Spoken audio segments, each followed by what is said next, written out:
And now, the Musk Minute.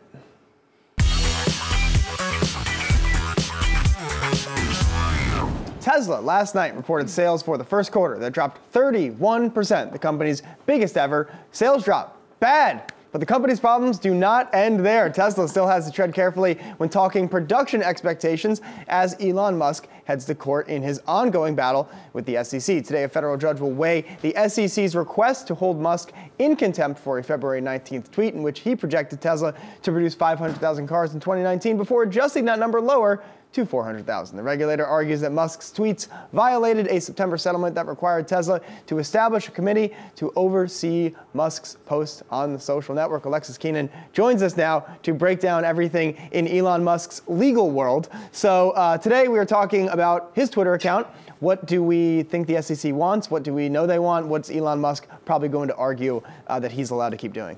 So the SEC wants to say that he has violated with this February 19th tweet a prior settlement agreement that was over, remember, talking about Tesla, tweeting about Tesla, taking the company private, that he had already arranged the financing for this, turned out not to be true. So the SEC at that time slapped him with, and Tesla with, each $20 million fines. And they're saying that he has now, with this later tweet that you just read, saying that that's a violation of this agreement because he was required to get pre-approval of communications that would be considered material to Tesla or Tesla's shareholders. Now, Musk, in their pleadings, they argue, his lawyers say, that no, actually Musk is the arbiter of whether or not something is material, and therefore he decided this particular one was not material.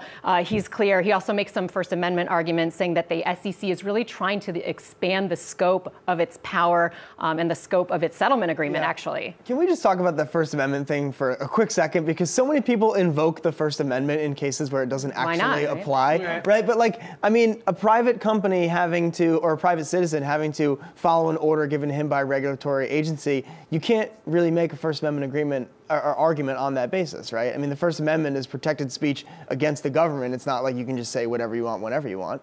Yeah, well, you know, I do think that this is a case of first impression. I do think the courts are trying to figure out where is this line when it comes to social media. It's going to set a precedent. Yeah, it is. And I think they want to figure out, you know, where in that gray area do we say it's okay to make these statements and where do we draw a line?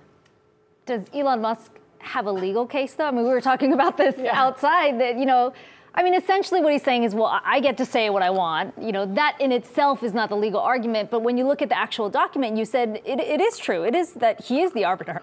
So he says that the language that the settlement agreement that was put into place, he says that language allows him to be that judgment maker of whether or not he's making a material statement. So if the judge says, yes, that's true, we agree, then by all means, they should find in his favor. But, you know, they could slap him with some consequences here. They could decide that they want to further limit his social media tweeting or statements. They could also do things that are more extreme, like say you can no longer be CEO, although at the same time, the SEC has to balance what's best for shareholders, and that might not be what's best. By the way, really quickly, at some point, isn't this embarrassing for him?